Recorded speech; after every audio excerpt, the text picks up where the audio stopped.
ከፕሮቴስታንት ነሽ? ያ አም ፕሮቴስታንት። ከየትኛው ዲኖሚኔሽን ነሽ? ሙሉ ወንጌል ነኝ። አክቹሊ ላስት ይር ነው ምንድነው አምና ነው ጌታን የተቀበልኩትኝ። ኦርቶዶክስ ነበርኩኝ። ምን አይተሽ ሄድሽ? ፋሚሊዎቼ በሙሉ ኦርቶዶክስ ናቸው። ሪከርድ ካለ ሊያዩ ይችላሉ፣ ወይ ደግሞ እዚህ ውስጥ ሊኖሩ ይችላሉ። በደንብ እንደውም በጣም ጥሩ ነው። በደንብ ይረዳሉ።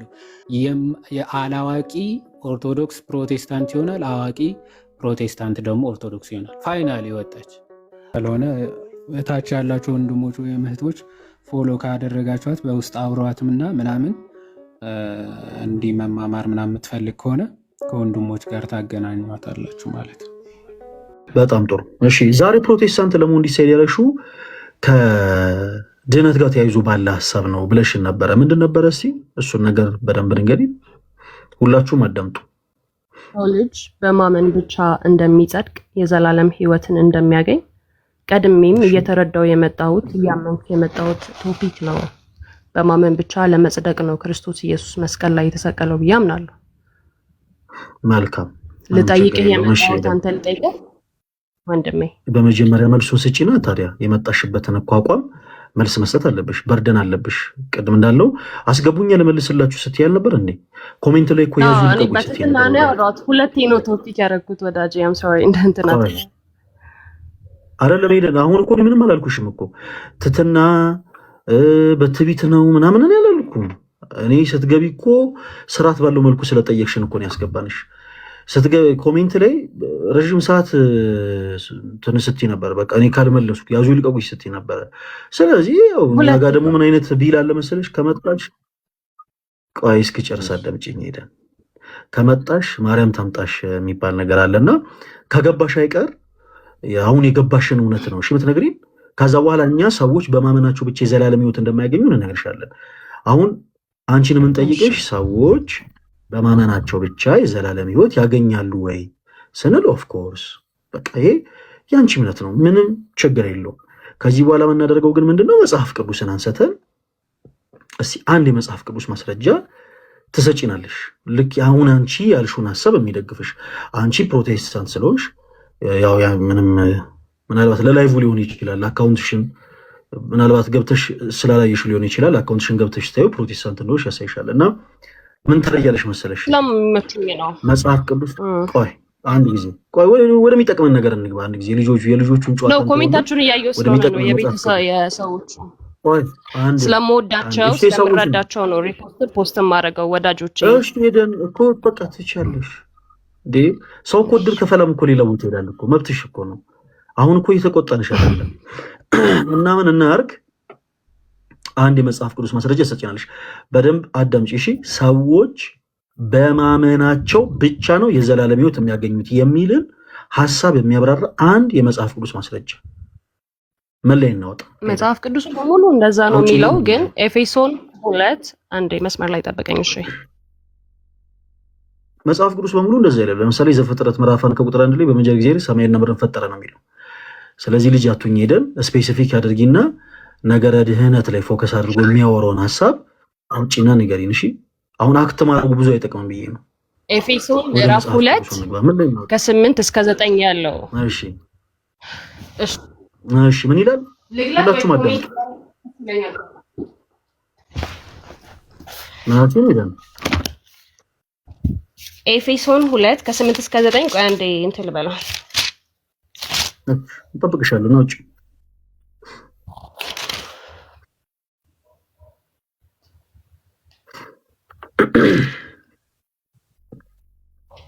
በእምነት በጸጋ ድናችኋልና ይህም የእግዚአብሔር ስጦታ ነው እንጂ በእናንተ አይደለም፣ ማንም እንዳይመካ በስራ አይደለም ይላል።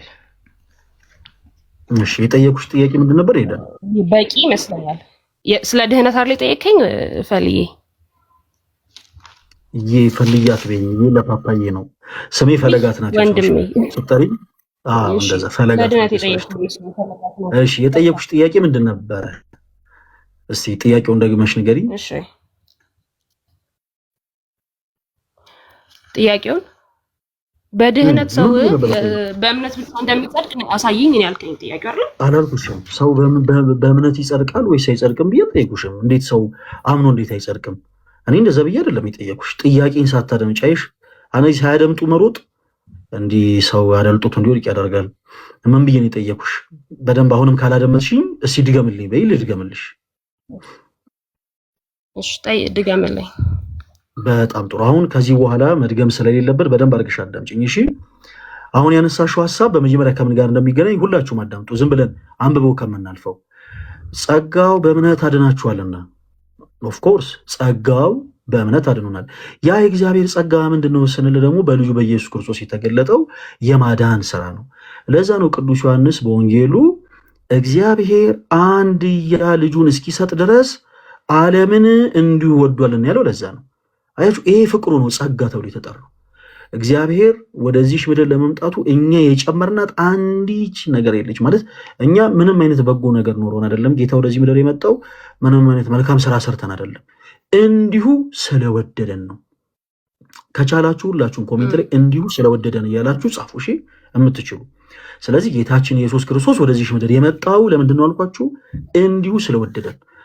ምንም የምንመካበት ምንም የምንኮፈስበት የሆነ ስራ ሰርተን አይደለም።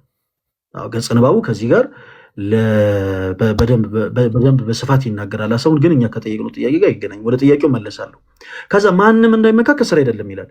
ቅድም ላልኳችሁ እኛ ክርስቶስ ወደዚህ ምድር የመጣው እንዲሁ ስለወደደን፣ በቃ እግዚአብሔር አብ አንድያ ልጁን እስኪሰጥ ድረስ ዓለምን እንዲሁ ወደደ አለ ቅዱስ ዮሐንስ።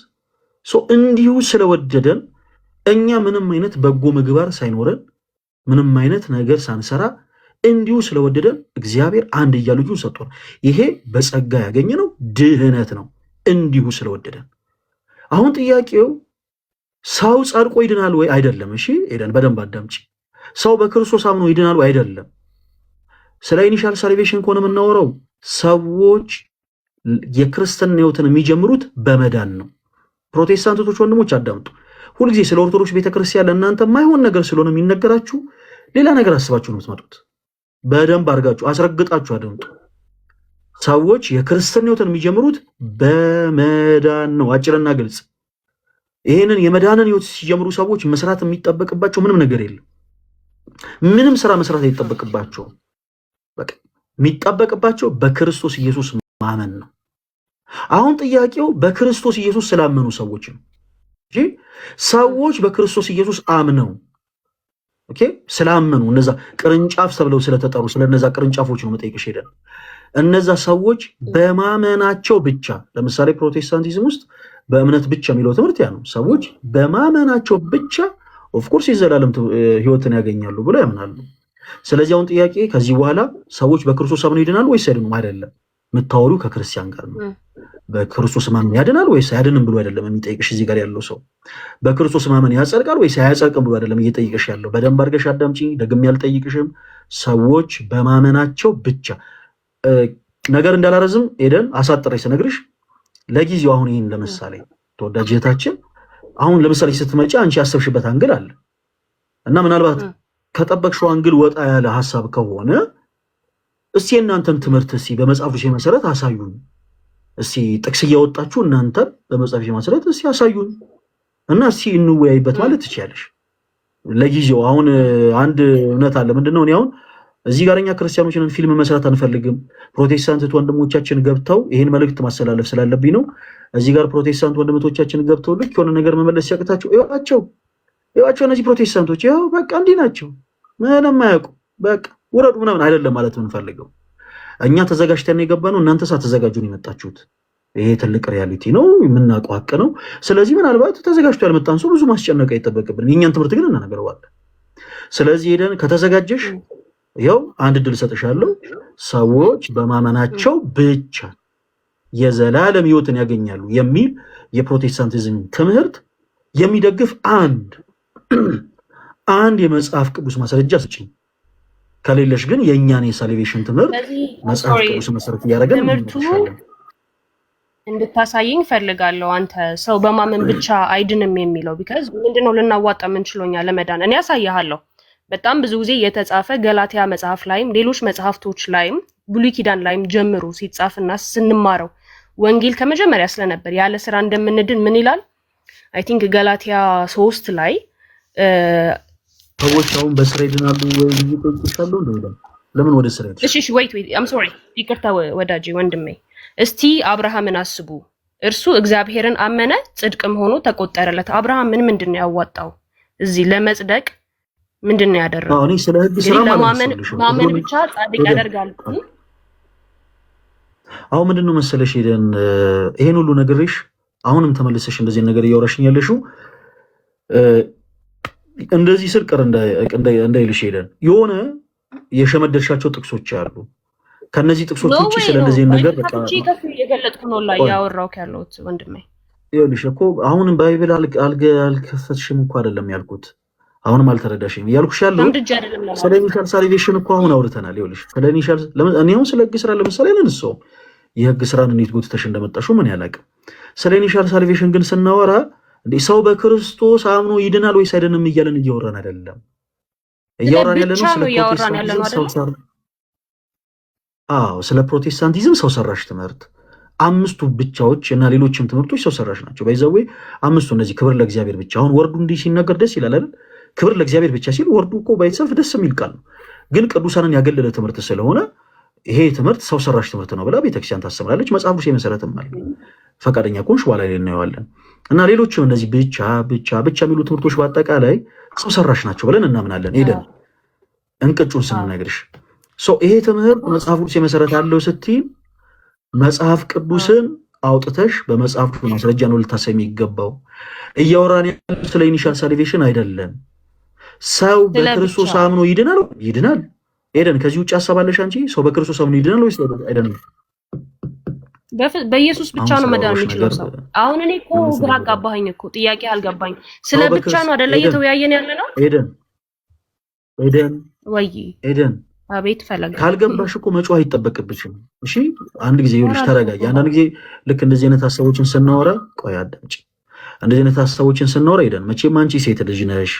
ሴት ልጅ ደግሞ ሰከን ማለት አለባት። በነገሮች መረጋጋት አለብሽ አይደል? እኛ ጎረምሶች ጋር የሚታይ ነገር አንቺ ላይ መታየት የለበትም። ስለዚህ ተረጋግተሽ ሳትጮሂ ነገሮችን ማውራት እንችላለን። በቃ ሰዎች በማመናቸው ብቻ የዘላለም ሕይወትን ያገኛሉ ወይ ለሚል ሀሳብ እኔ ጥያቄ አልጠይቅሽ። አንቺ ምን እናድርግ መሰለሽ አንዳንድ የመጽሐፍ ቅዱስ ጥቅሶችን እያወጣው ላሳይሽ። አንቺ ይሄ ያልሽው ሰዎች በማመናቸው ብቻ የዘላለም ሕይወት ያገኛሉ የምትይው ትምህርት በጣም ከመጽሐፍ ቅዱስ ያፈነገጠ ይሄን ቃል ስትጠቀሙ ይቅርታ ፍጹም ሰው ሰራሽ የሆነና አጋንንታዊ ትምህርት መሆኑን ላሳይሽ። የመጽሐፍ ቅዱስሽን እስቲ የዮሐንስ ወንጌል ምዕራፍ 15 ላይ አውጪ። በዚህ አጋጣሚ ያላችሁ ፕሮቴስታንቶች ወንድሞችም ፕሊስ ጥቅሱን አውጡት። ይጠቅማችኋል። ምዕራፍ 10 ቁጥር ስንት አወጣሁኝ? ምዕራፍ 15 ነው ያልኩሽ። እሺ ይቅርታ ወንድሜ ፈለጋ ወንድሜ። እሺ አወጣው። እሺ ቁጥር 1 እና 2 ምን ይላል? እነዚህ አንብቢልን ጎበዝ ልጅ። እውነተኛው የወይን ተክል እኔ ነኝ፣ አትክልተኛውም አባቴ ነው። እርሱ በእኔ ያለውን የሚያፈራውን ቅርንጫፍ የማያፈራውን ቅርንጫፍ ይቅርታ ጋር ሄደን እያነበብሽ ያለሽው መጽሐፍ ቅዱስ አይደለም። አሁን እያነበብሽ ያለሽው መጽሐፍ ቅዱስ አይደለም፣ አዲስ መደበኛ ትርጉም ነው እያነበብሽ ያለሽው። አዲስ መደበኛ ትርጉም መጽሐፍ ቅዱስ አይደለም? ተሳስቻለሁ? አይ መጽሐፍ ቅዱስ ነው ብዬ እያነበብኩ የዳንኩበት ነው። በዚህ አጋጣሚ እሺ ቆይ ሄደን አንድ ጊዜ ቆይ ነገሮችን አናስፋይልሽ። ይሄው አዲስ መደበኛ ትርጉም እጄ ላይ ያለ የሆኑ ነገሮችን ስንናገር በምክንያት ነው። እሺ የምንናገረው በደንብ አዳምጪ። ይሄው እዚህ ጋርም አዲስ መደበኛ ትርጉም ከማጥኛ ጽሑፍ ጋር አለ። ይሄ መጽሐፍ ቅዱስ የማያስብለው ሁለት አይነት ሪዝኖችን ልንገራቸው። አንደኛ የታተመው በመጽሐፍ ቅዱስ ማህበር አይደለም። የትኛው መጽሐፍ ቅዱስ የሚታተመው በመጽሐፍ ቅዱስ ማህበር እውቅና ነው። ይሄ ግን የታተመው በባይብሊካ ኢንተርናሽናል በሚባል ዝም ብሎ ጀስት የሆነ በግለሰቦች ካምፓኒ በግለሰቦች ድርጅት ነው። ውጥንቅጡ የወጡ ሀሳቦች እንደፈለጉ ሊጽፉበት ይችላል ማለት ነው። ምን አልሽኝ? ኢንተርናሽናል ነው። ይሄን የጻፈው ዓለም ሁሉ የሚቀበለው ነው ማለት ነው። ኢንተርናሽናል ሆኖ አልገባኝም። አይ ቲንክ ኢንተርናሽናል እኔ ማለት ማነበው መጽሐፍ ኢንተርናሽናል ዓለም ሁሉ የሚያውቀው መጽሐፍ ነው ብዬ ነበር ኤክስፔክት ማድረገው። አሁን አዲስ እውቀት አዲስ መደበኛ ስለሰጠኝ ነው ትርጉም ፈለገ። ኤደን ወይዬ ድምጽ ይሰማል አይደል? ኤደን አዎ ይሰማል ፈለገ። እሺ የዘገየ ከሆነ የተሰማሽ ያለው ይህንን መጽሐፍ ቅዱስ አይደለም አምነልበትን ሪዝን እየነገርኩሽ ነው። በኔጌቲቭ መሀል ስለገባሁ አይነት ይቅርታ። አይ መንገድ ኢንተርናሽናል ኖ አይ ይሄንን አዲስ መጽሐፍ ኢንተርናሽናል እንዳንቺ አይነት በጣም ብዙ ሰዎች ገሰለ ይገባሉ። ሄደን ቆይ አሁንም ፕሊስ አትጩሂ፣ ጌታ ሆይ ቆይ አሁንም እንደሱ አትጩሂ፣ አዳምጪኝ። በኢንተርናሽናል ነው እንደዚህ ነው የማወራው። ባይብሊካል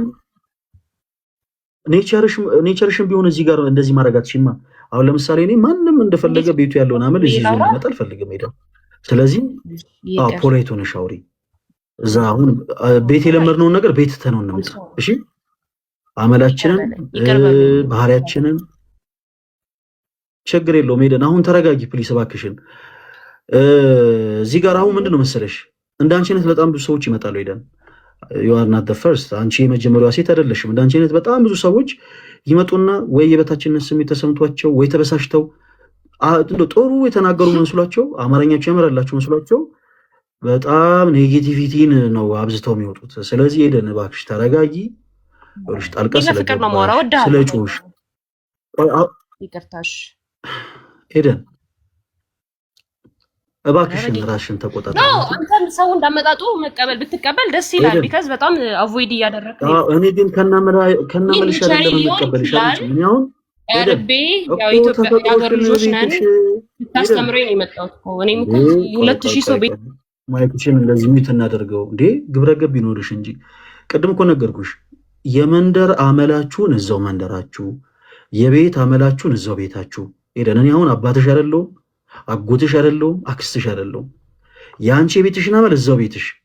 እዚህ ግን ስትመጪ ልክ እንደኛ ሆነሽ ነው ማውራት ያለብሽ። ኦኬ የተነጫነጩ አካኪ ዘራፍ ባህሪ ነው ታገሱ ምናምን ፕሊስ በቃ እንደዚህ ነገር አትደጋግሚ። እሺ አሁን ያልንበትን ሪዝን ልንናገር ነው። ተረጋግተሽ ማዳመጥ። አሁን አንቺ የሆኑ ነገሮች ስትናገሪ ለምሳሌ እኛ ለጆሮአችን ተስማምቶን አይደለም የምንሰማው። ለጆሮአችን የማይስማማ ነገርን ብትናገሪ ቀስ ብለን እናደምጥሻለን። ምናደምጥሽ አምነንበት ሳይሆን አድምጠን ሐሳብሽን ለመቃወም ነው። ስለዚህ አንቺም የምንናገረው ነገር አይኖ ለጆሮሽ ሊቆረቆር ይችላል። ነገር ግን ጣልቃ እየገባሽ ባህሪ ነው ምናምን ማለቱን አቁሚውና አድምጠሽ ካለቀ በኋላ ትቀጥያለሽ። ሄደን እሺ ሁላችሁም አዳምጡ። ይሄ አሁን እታችን እያነበበች ያለችው መጽሐፍ አዲስ መደበኛ ትርጉም ይባላል። በባይብሊካ ኢንተርናሽናል በሚባል የግለሰብ ድርጅት የታተመ ነው። ኢንተርናሽናል የሚሉ ወርዶች ዓለም አቀፍ ናቸው ማለት ነው ወይ? በፍጹም። የሆነ መሪ ጥግ ለጥግ አያት ጥግ ለጥግ ለምሳሌ እንትን ኢንተርናሽናል ቸርች የሚሉ ቦታዎች አይታችሁ ታውቃላችሁ አይደለ? ሰው የሚሰጣቸው ስያሜ ነው።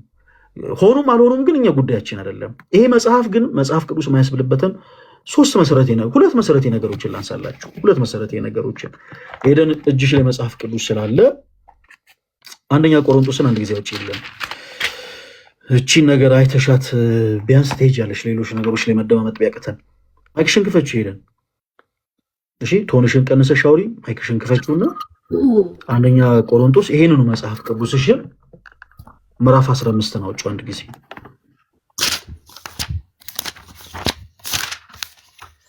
አንድ ነገር ስንቃወም ምክንያት የሆነ ነው። እሺ የምንቃወመው አሁን እኔ ያለ ምክንያት እንዲህ ነው አይ መጽሐፉ ሰድብል ጥላቻን ግቤ ነው የሚመስለው ለሌላ ፕሮቴስታንት ወንድም። ስለዚህ ምክንያታችንን እንድታደምጡ ጭምር ነው። በእርግጠኝነት ይህ መጽሐፍ በጣም ብዙ ፕሮቴስታንት ወንድምቶቻችን እጅ ላይ አለ በእርግጠኝነት። ስለዚህ ኋይናት ማሳየት ይኖርብናል፣ እናሳይ። እሺ ያወጣሽ ምዕራፍ 15 አንደኛ ቆሮንቶስ። እሺ በጣም ጥሩ። የህዳግ ማብራሪያ አለው አይደል? ያሹ መጽሐፍ ቅዱስ አዎ አይደል? ይባል ማለት በጣም ነው። ምን አልከኝ? ማብራሪያ የህዳግ ማብራሪያ ማለት የህዳግ ማብራሪያ እዚህ ጋር ከመስመሩ በላይ መጽሐፍ ቅዱስ አለ፣ ከመስመሩ በታች ደግሞ የህዳግ ማብራሪያ አለው አይደል? አለው። በጣም ጥሩ። እሺ ሁላችሁም አዳምጡ። እህታችን ሄደም በአብ በወልድ በመንፈስ ቅዱስ ታምኛለሽ አይደለ? ክፍሉን ከማንበብሽ በፊት እኔ በሚገባ አምናለሁ። በአብ በወልድ በመንፈስ ቅዱስ አምናለሁ። እሺ፣ በስላሴ አካላት መካከል መበላለጥ አለ ብለሽ ታምኛለሽ? ሄደ አዎ አለ ብዬ አምናለሁ። በስላሴ አካላት መካከል መበላለጥ አለ። ምክንያቱም አይ ቲንክ አዎ መጽሐፍ ቅዱስ ሳነብ ተረዳው። ደግመሽ መልሽልኝ። ቆይ ደግመሽ መልሽልኝ። በስላሴ አካላት መካከል መበላለጥ አለ? የስ። እሺ ማን ከማን ነው የሚበልጠው? እስቲ እሱን ንገሪኝ። በስላሴ አካላት መካከል ማን ከማን ይበልጣል? አንድ ናቸው። እሱን እኮ ነው የጠየኩሽ። አሁን እኔ መበላለጥ አለ ያልኩሽ እኮ አንድ ናቸው። እኩል ናቸው። አይ መበላለጥ የለም፣ ግን በምድር ኢየሱስ ስለኛ ስለተዋረደ ባህሪውን ዝቅ አድርጎልኛል ብዬ አምናለሁ። አይ ቲንክ ረሳሁት እንጂ ተሰሎንቄ ላይ ኦር ሳሙኤል ላይ እንዴት ባህሪውን ዝቅ እንዳደረገ ስለኛ ሲል የተጻፈ አለ። አሁን ክርስቶስ ስለኛ በደል ወደዚህ ምድር መጥቷል፣ ራሱን ዝቅ አድርጓል ወይስ አላደረገም ብዬ አይደለም የጠየኩሽ ኤደን። ልክ በቀጥታ የምናገረውን ነገር በቀጥታ አዳምጪኝ የምለው በምክንያት ነው። እሺ በደንብ አድርገሽ አዳምጪኝ። በስላሴ ታምኛለሽ ያልኩሽ በአብ በወልድ በመንፈስ ቅዱስ ኤደን። ከዚህ በኋላ በምንናወራቸው ንግግሮች ላይ በተቻለሽ አቅም ፕሊስ፣ ከዚህ በኋላ አላስጠነቀቅሽም፣ ግብረ ገብ ይኖርሽ። ኦኬ፣ ሴት ልጅ ነሽ። ከየትኛውም ሰዎች በበለጠ ሁኔታ አንቺን ሪስፔክት ሰተን ማውራት ግዴታ አለብን። ምክንያቱም እኔ እህት አለኝ፣ እናት አለኝ፣ ሴት አያት አለኝ፣ አክስት አለኝ፣ እጮኛም ጭምራለኝ። ስለዚህ ሴት አክብር የማውራት ግዴታ አለብኝ እና በቻልሽው አቅም አማርኛሽን አስተካክለሽ አውሪ። እንደዚህ አይነት ወጥ የረገጡ አማርኞችን ከዚህ በኋላ ደግመሽ እንዳትናገሪ፣ ከኔ ጋር ስለሆነ መታወሪው ማለት ነው። ተደገይ ምናምን እንዲህ አይነት ነገሮችን እዚህ የለመድሽበት። በጣም አክብሬ ነው እያወሩሽ ያለሁት። አንቺን ደግሞ በጣም ስነስርዓት ይዘሽ አክብረሽ አውሪ። ካልሆነ ግን በልዩነትሽ መቀጠል ትችያለሽ። አንቺን እዚህ ጋር ተለማምጠን ቁጭ አድርገን የማውራት ግዴታ የለብንም። ከአንቺን የማወራሽ ቢያንስ አንቺ ላይ የሆነች ነገር ላትርፍ በሚል ነው እንጂ አንቺ ተናግረሽ ምንም አጠገኝም፣ ወርደሽም ምንም አጎጅኝም። ስለዚህ ፕሊስ እባክሽ እንደዚህ አይነት አማርኞችን ከዚህ በኋላ አትድገሚ። አንድ ጊዜ ቅድም ነግሬሻለሁ። እሺ ሄደን በስላሴ አካላት መካከል መበላለጥ አለ ወይ ብዬ ስጠይቅሽ ምንድን ነበር ብለሽ የመለሽልኝ? አይ የለም መበላለጥ የለም፣ ይቅርታ ተሳስቼ ነው፣ በሌላ አይነት አይቼ መበላለጥ የለም ብለሽ ነው የመለሽልኝ። እሺ አንደኛ ቆሮንቶስ ምዕራፍ 15 የቁጥር 29ን ህዳግ እስኪ አንብቢልን። ምን ይላል? ህዳግ ማብራሪያው ከስር ተቀምጦልሻል። እዛው የአንደኛ ቆሮንቶስ ምዕራፍ 15 ቁጥር 29 ያለ አይደለ ገጸ ንባቡ? የቁጥር 29 ከስር እዛው ቁጥር 29 የህዳግ ማብራሪያው አለ። ካሜራ ከማዞር አንቺ አንብቢልን። ከጎኑ ነው ያለውና ግልጽ አይደለም፣ አይታየኝም። ምናልባት አይታይ አንተ ትነግረኝ። ግን 29ን ላንብበው ወይስ ሌላ ነገር ነው ማነበው? ኖ ችግር የለውም። ካሜራ ዙሪ እኔ ያነብልሻለሁ። ኦኬ እሺ ኦኬ ይታያችኋል አይደል? አንደኛ ቆሮንቶስ ምዕራፍ 15 ነው ይሄ ከመስመሩ በላይ የምትመለከቱት ስፔሻሊ ፕሮቴስታንት ወንድሞቼ የምትይዙት መጽሐፍ ስለሆነ ብታዩት ጥሩ ነው። ይሄ ከመስመሩ በላይ የምታዩት ይሄ የመጽሐፍ ቅዱሱ ዋና ክፍል ነው። ይሄ ከመስመሩ በታች ደግሞ የምታዩት የህዳግ ማብራሪያ ነው። የፕሮቴስታንት ስኮላሮች የሰጡት የህዳግ ማብራሪያ ነው። እህታችንን ስንጠይቃት በአብ በወልድ በመንፈስ ቅዱስ ታምኛለሽ ወይ ስንላት አምናለሁ ብላለች። በጣም ጥሩ። በዚህ ላይ ምንም አይነት ጥያቄ አይኖረንም። በስላሴ አካላት መካከል መበላለጥ አለ ብለሽ ታምኛለሽ ወይ ስንላት በፍጹም በመለኮት ማነው እግዚአብሔር አምላክ በአካል ሶስት በመለኮት አንድ ነው። ስለዚህ እግዚአብሔር አብ፣ እግዚአብሔር ወልድ፣ እግዚአብሔር መንፈስ ቅዱስ እኩል ነው ብዬ አምናለሁ ብላ ነው የነገረችን። ኦኬ እና አንደኛ ቆሮንቶስ ምዕራፍ 15 ቁጥር 28 ጀምሮ ያለው የህዳግ ማብራሪያ ምን እንደሚል አንድ ጊዜ ሁላችንም እንመልከት ፕሊስ። ሁላችንም ይዩት። ወልድ ራሱ ለእርሱ ይገዛል የሚለውን ሐሳብ ሲያብራራ ወልድ አብ የሚገዛው በአስተዳደር ረገድ ሲሆን አብ ሁሉን ነገር ካስገዛለት በኋላ እርሱ ደግሞ ያስተዳደሩ ራስ ስለሆነው ለእግዚአብሔር አብ ሁሉን ነገር መልሶ ያስረክባል። እንዲህም ሲባል ወልድ በማንኛውም ረገድ ከአብ ያንሳል ማለት አይደለም። ሶስቱም የስላሴ አካላት በመለኮት በክብር እኩል ናቸው ካለ በኋላ ሄደን አንድ ጊዜ እዚህ ጋር ተመልከቺ። እዚህ ላይ የተጠቀሰው መገዛት ተግባርን ወይም የሥራ ድርሻን የሚመለከት ነው። በሥላሴ አካላት መካከል አብ የበላይ አስተዳዳሪ ነው ይላል። በሥላሴ አካላት መካከል አብ የበላይ ምንድን ነው ይላል? ሄደን አስተዳዳሪ ነው። አስተዳዳሪ ነው። መጽሐፍ ቅዱስ እንዲህ አይነት አስተምሮ አለው? በሥላሴ አካላት መካከል አብ የበላይ አስተዳዳሪ ነው የሚል ትምህርት አለው? ሄደን ይሄ ትምህርት መጽሐፍ ቅዱስ ነው?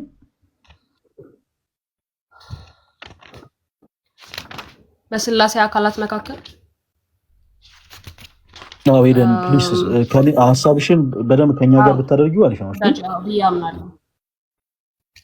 እሺ በጣም ጥሩ። ስለዚህ ካሜራ ላዙርና መጽሐፍ ቅዱስ የማስረጃ ሰጭን። ወደዛ ሀሳብ ከመሄዳችን በፊት ይሄ መጽሐፍ ፍጹም መጽሐፍ ቅዱስ እንዳልሆነ በደንብ ልናሳይሽ ይገባል አንቺ። እሺ በሥላሴ አካላት መካከል አብ ምን አልሽኝ? ማብራሪያውን ነው አይ ቲንክ ያነበብክልኝ። ማብራሪያውን ያነበብኩት ማለት ማብራሪያውን ያነበብኩት ማብራሪያው ላይ የተቀመጠው ሀሳብ ይመስለኛል ሊሆን ይችላል ምናምን በሚል የተቀመጠ ነው እና በሥላሴ አካላት መካከል አብ የበላይ አስተዳዳሪ ነው ወይ ብለን ስንጠይቅሽ አዋልሽን። ቅድም ስንጀምር በሥላሴ አካላት መካከል መበላለጥ የለም ብለሽን ነበር የመጀመሪያ አቋምሽ። ይህንን ካነበብን በኋላ ደግሞ አይ በሥላሴ አካላት መካከል አብ የበላይ አስተዳዳሪ ነው አልሽን። እሺ መጽሐፍ ቅዱስ የማስረጃ ሰጪኝ።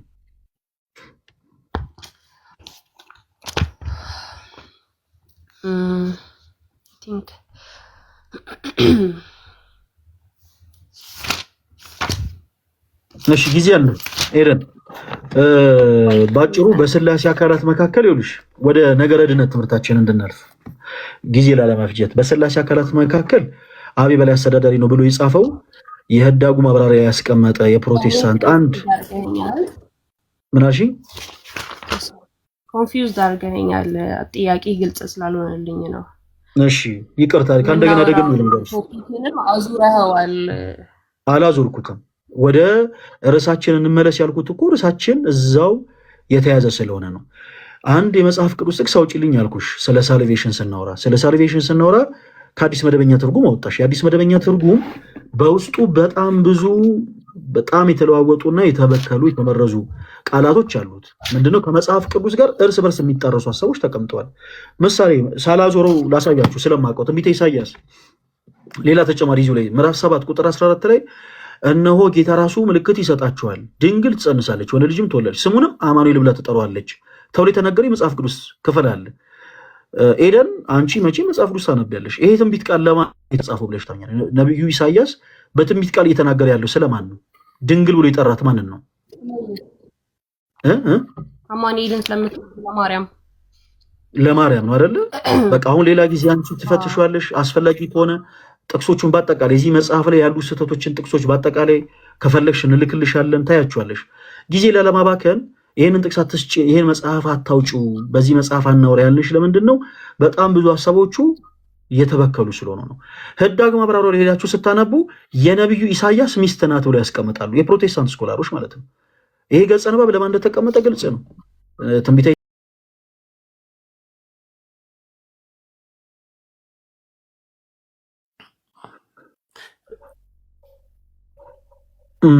እሺ ማን የሚለው እርቂውን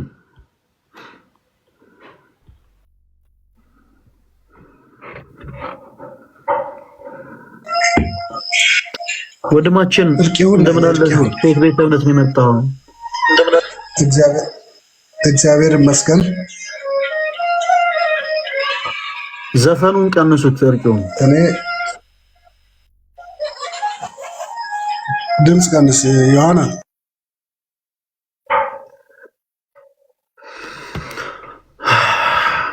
እዴነ ፈለገ ዘፈን አይደለም ህፃናት እንትን እያዩ ስልክ እየነካኩ ስለሆነ ፈለጌ ትንሽ ላውራው በጌታ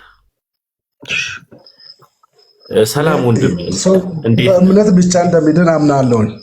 እሺ እኔ አባት ቆይ፣ እንዴት ነህ? ሰላም ነው? እግዚአብሔር ይመስገን ሰላም ነኝ።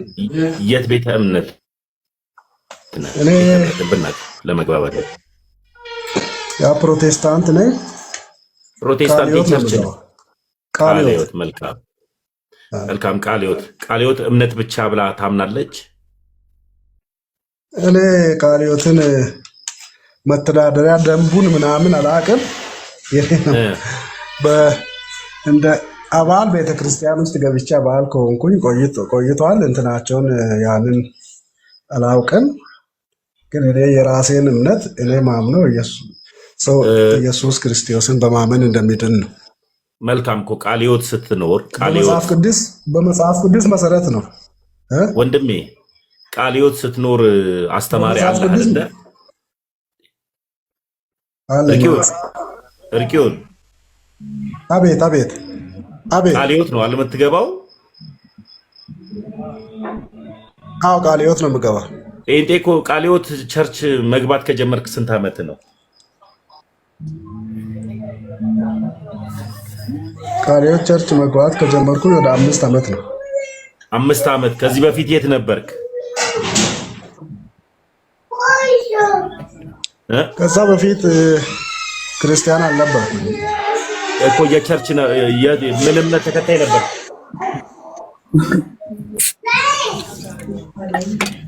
ማይ ሚውት ታደርግልን አንድ ጊዜ። እሺ የት ቤተ እምነት ነበር ከዚህ በፊት? አንተን አይደለም ማይን ነው ሚውት አድርገህ ያልኩት። ቀጥል አንተ ወንድሜ እርቂውን። ከዚህ በፊት ያው ወደ ጌታ የመጣሁት በቅርብ ጊዜ ስለሆነ ነው። በፊት ያው ቤተሰቦች ፕሮቴስታንት ናቸው። ግን እኔ አልገባም ነበር፣ ቤተክርስቲያን አልገባም ነበር። የተወሰነ ጊዜ የኦርቶዶክስ እምነት ተከታይ ነበርኩኝ። ከዛ በኋላ ወደ ፕሮቴስታንት ተመልሻለሁ። ከ5 ዓመት በፊት ኦርቶዶክስ ነበርክ? ከዛ በፊት ከ10 ዓመት በፊት ማለት ነው። መሀል ላይ ምንም መሀል ሰፋሪ ነበርኩኝ ለ6 ዓመት ያህል። መልካም። ስለዚህ በዚህ 5 ዓመት ውስጥ የውሃ ጥምቀት ተጠምቃል አይደለ? ፕሮቴስታንት ተጠምቄያለሁ። አዎ። የውሃ ጥምቀት ስትጠመቅ እና ስጋ ደሙ ስትበላ ለምን ነበረ እምነት ብቻ ብላ ቃለ ሕይወት ታስተምራለች? በዚህ 5 ዓመት ውስጥ እምነት ሰው በኢየሱስ ክርስቶስ በማመን እንደሚድን ታስተምራለች። አዎ። ስለዚህ አንተ የዘላለም ሕይወት ያገኘ ሰው ለምን እንደሚጠመቀው ለምን ነው ቃለ ሕይወት የምታጠምቀው? አንተ ለምን ተጠመቅ? በቃለ ሕይወት እኔ የተጠመቅኩት ከኢየሱስ ሞትን በሚመስል ሞት በጥምቀት ከኢየሱስ ሞት ጋር ለመስማማት ማለት ነው። በጥምቀት ባትጠመቅስ ኖሮ ከክርስቶስ ኢየሱስ ጋር ተስማማ ነበረ? ሕያው ከሆነው ሕይወቱ ጋር ሕያው ሆነ ተነሳ ነበረ? ባትጠመቅ ኖሮ መጠመቄ ለመዳኔ ባልጠመቅም ከመዳን የሚያግደኝ ነገር የለም፣ እድናለሁ። ለምን ተጠመቅ? ለዚህ ደግሞ ለምን ተጠመቅኩት?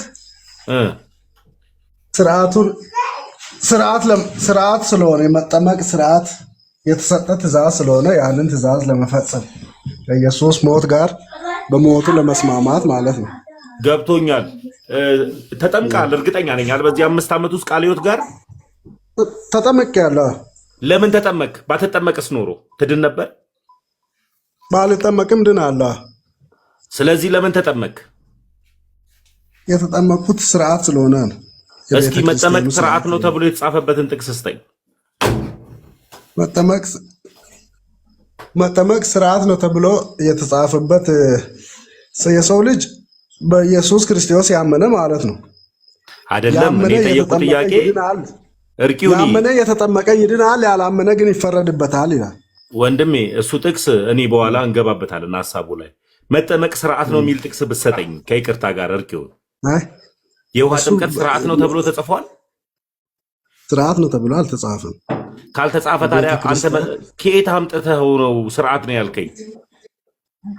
የቤተ ክርስቲያን ስለምታስተምር ማለት ነው።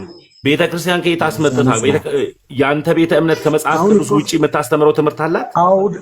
ምን አልከኝ? የአንተ ቤተ ክርስቲያን ከመጽሐፍ ቅዱስ ውጭ የምታስተምረው ትምህርት አላት? ተጨማሪ ትምህርት ከመጽሐፍ ቅዱስ ውጭ አይደለም እኮ የምታስተምረው። ስለዚህ ከመጽሐፍ ቅዱስ ውጭ ማትወጣ ከሆነ ከመጽሐፍ ቅዱስ ውጭ ማትወጣ ከሆነ መጽሐፍ ቅዱስ ብቻ ብላ የምታመን ከሆነ እምነት ብቻ ያድናል ብላም የምታስተምር ከሆነ ለምን ተጠመቅ? ካመንክ አይበቃህም ወይ? ለምን ተጠመቅ ስል ስርዓት ነው አልከኝ። ስርዓት ነው የሚል ጥቅስ ስጠኝ ነው የኔ ጥያቄ። አሁን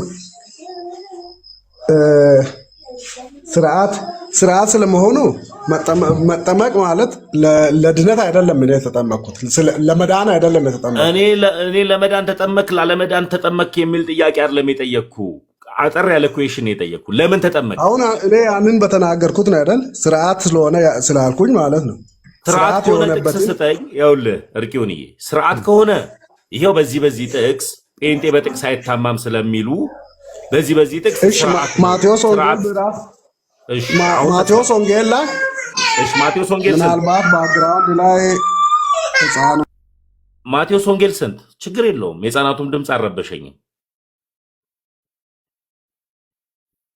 ማቴዎስ ወንጌል ስንት?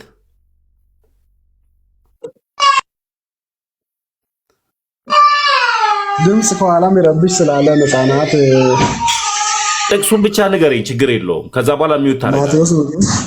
ማቴዎስ ወንጌል ስንት? እሺ ምዕራፍ 20 ቁጥር 18 ላይ ነው። እሺ እኔ እንጃ አንተ ነህ እኮ የነገርከኝ እኮ ነው ማምናቀ። አሁን ሚዩት ማድረግ ትችላለህ። አይቼ ልንገርህ። እሺ ማየት ትችላለህ። እኔ ማንበብ እችላለሁ። ማቴዎስ ወንጌል ምዕራፍ 20 ቁጥር 18 ምዕራፍ 28 ላይ ማለት ነው። ምዕራፍ 28 ማቴዎስ ወንጌል ምዕራፍ 28። እሺ ምዕራፍ 28 ስንት? ቁጥር 19 ላይ ቁጥር 19 እና 20 ምን ይላል? እንግዲህ ስለዚህ ሂዱና አሕዛብን ሁሉ በአብ በወልድ በመንፈስ ቅዱስ ስም እያጠመቃቸዋቸው ደቀ መዛሙርት አድርጓቸው። እንደሱ አይልም። ደግማ አንብበው። ስለዚህ ሂዱና እንደገና አንብበው። አትቸኩል። እንደገና አንብበው ጥቅሱን። እሺ ይኸው እያነበብኩ ነው። ሳትቸኩል ተረጋግተህ አንብበው። ቆይ እንደገና። እሺ አልቸኮልኩም። እሺ አንብበው። ስለዚህ አይልም። እንደገና አንብበው። እኔ እያነበብኩ ያለው ትርጉም እንደዛ ይላል። ይኸውልህ እንግዲህ ሂዱና አሕዛብን ሁሉ እኔ እያነበብኩ ባለሁት ትርጉም ላይ እንደዚህ ነው የሚለው። እሺ የትኛው መጽሐፍ ነው ያዝከው? 54ቱን ነው 2000 እትሙን ነው ያዝከው? ይቅርታ ቆይ አንድ ጊዜ 2000 እትሙን አዲሱ መደበኛ ትርጉም ነው ያዝከው ወይስ 1954ቱን ነው ያዝከው? አዲሱ መደበኛ ትርጉም 2000 እትሙን 2021 ይላል። እሺ ስለዚህ ይሄ ላምብብል 1954 ሁለታችንም ስለሚያስማማ እሱ የፕሮቴስታንቶች መጽሐፍ ስለሆነ የፕሮቴስታንት አባቶች የተረጎሙት ትርጉም ስለሆነ እሱን ተወው። እንግዲህ ሂዱና አሕዛብን ሁሉ በአብ በወልድ በመንፈስ ቅዱስ ስም እያጠመቃችኋቸው ያዘዟችሁን ሁሉ እንዲጠብቁ እያስተማራችኋቸው ደቀ መዛሙርት ያድርጓቸው ይላል።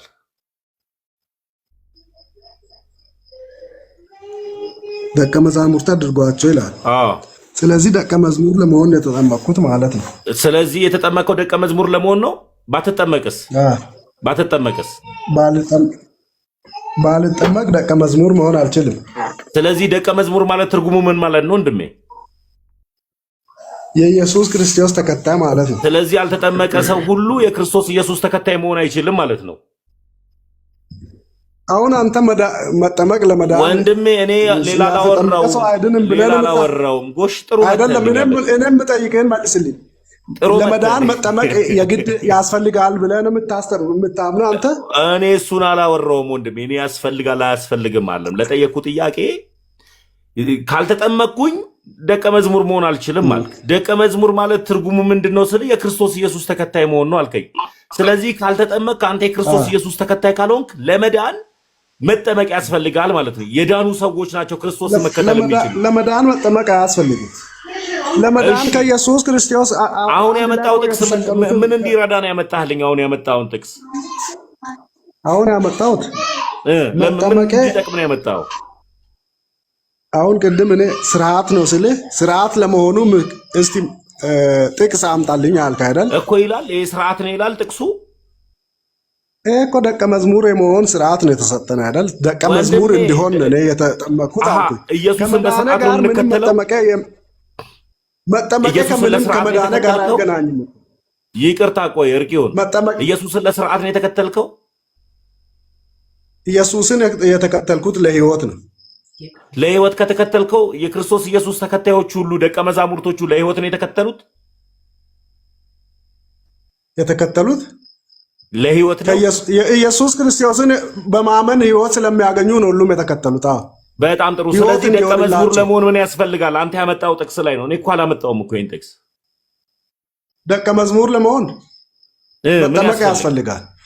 መጠመቅ። ስለዚህ መጠመቅ ካስፈለገ የክርስቶስ ኢየሱስ ተከታይ ለመሆን ወይም ደግሞ ክርስቶስ ኢየሱስን ለህይወት መከተል ካስፈለግ መጠመቅ ያስፈልጋል። ካልተጠመቅስ ለመዳን ግን ማመን ብቻ ነው የሚያስፈልገው። እሺ አገልግሎት ላይ በአገልግሎት አገልግሎት ታውቃለህ? ታገለግላለህ? እርቂውን አጠር ያለ ጥያቄ ልጠይቅ ነው። አገልግሎት ታውቃለህ? ኳየር ላይ አገለግላለሁ። በጣም ጥሩ። ኳየር ላይ ታገለግላለህ። አጠር ያለ መልስ። ቤተክርስቲያን ከመጠመቅ በፊት ቸርች ከመጠመቅ በፊት ምን ትልሃለች? አንተን ንዑስ ክርስቲያን ነው አልምትልህ? የቤተክርስቲያን አባል የምትሆነው ስትጠመቅ ነው አይደል? የቤተክርስቲያን አባል ተብለህ የምትመዘገበው ስትጠመቅ ነው አይደል? አባል ተብለህ የምትመዘገበው መቼ ነው? ስትጣው ከመጠመቃቸው በፊት ቤተክርስቲያን አባል የተባልኩት ስጠመቅ ነው።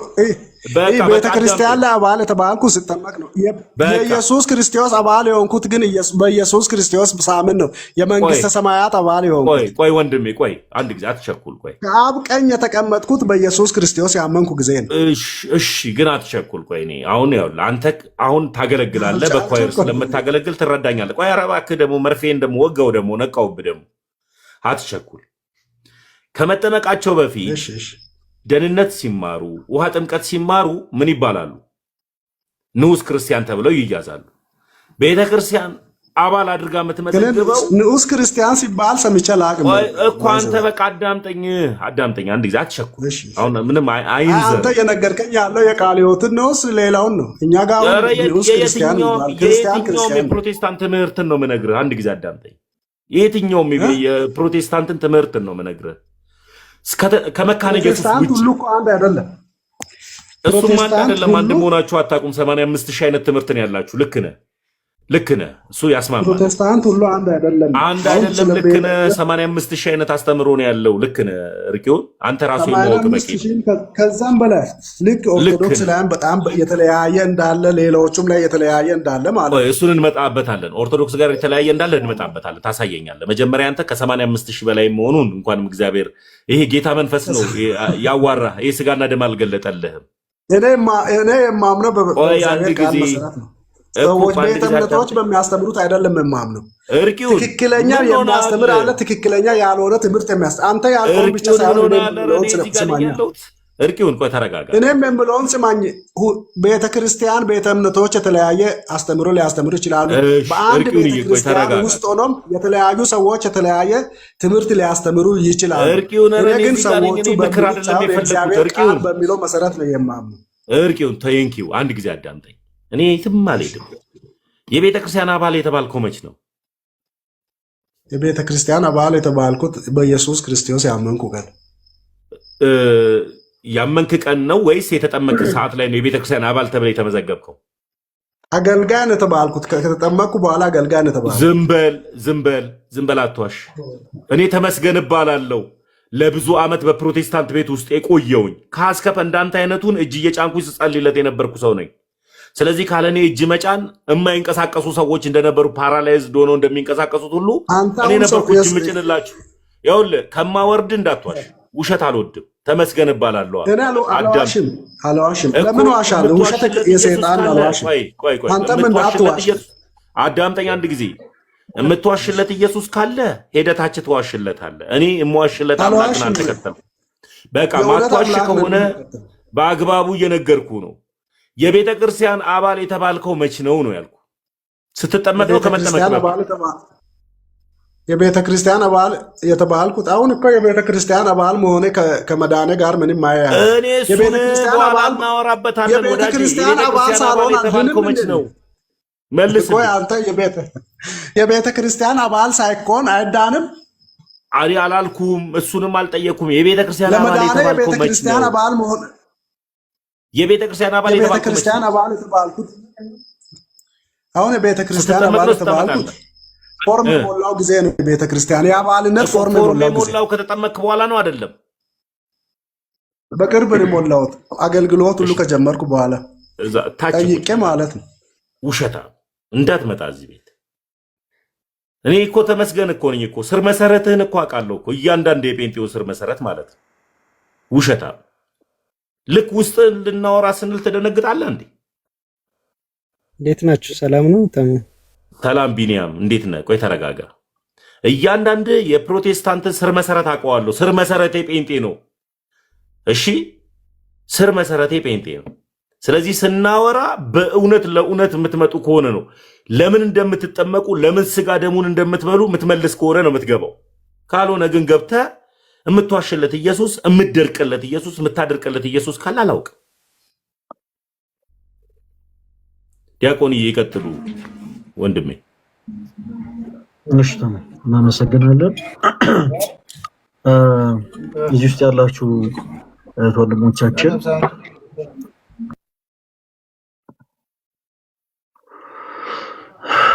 እባካችሁ ስትገቡ ማይክ አትክፈቱ።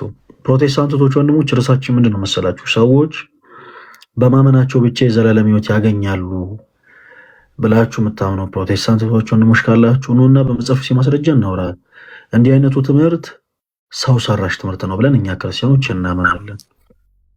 ትዝታ ከዚህ በኋላ እኔ ሳልፈቅድ ማንንም ሰው እንዳታስገቢ እሺ? ስራ አታብዙ ፕሊስ። እሺ ሰዎች በማመናቸው ብቻ የዘላለም ሕይወት ያገኛሉ ወይ ነው ርዕሱ። ሰዎች በማመናቸው ብቻ የዘላለም ሕይወት ያገኛሉ ወይ? አዎ ሰዎች በማመናቸው ብቻ የዘላለም ሕይወት ያገኛሉ ብለው ለሚያምኑ ፕሮቴስታንቶች ወንድሞች እድል እንሰጣለን። ፕሮቴስታንቶች ወንድሞች እናንተ ስትገቡ የምናወራበት ትልቁ ሪዝም ምንድን ነው? በነገረ ድነት ትምህርት ዙሪያ የእኛ ቤተክርስቲያን የምታስተምረው ትምህርት መጽሐፍ ቅዱስ መሰረት ያለው ሆኖ ሳለ ብዙ ጊዜ ግን አንዳንድ ሰዎች ቤተክርስቲያን የማታስተምረው እንደምታስተምር የማትለው እንደምትል የማታመው እንደምታመን አድርገው ይስላሉ። ስለዚህ ለእናንተ ልክ እንዲህ ሰፊ የሆነ ያው ሜዳን ሰጠና ሰፊ የሆነ ስፔስ ሰጠን በመጽሐፍ ማስረጃ እናወራለን።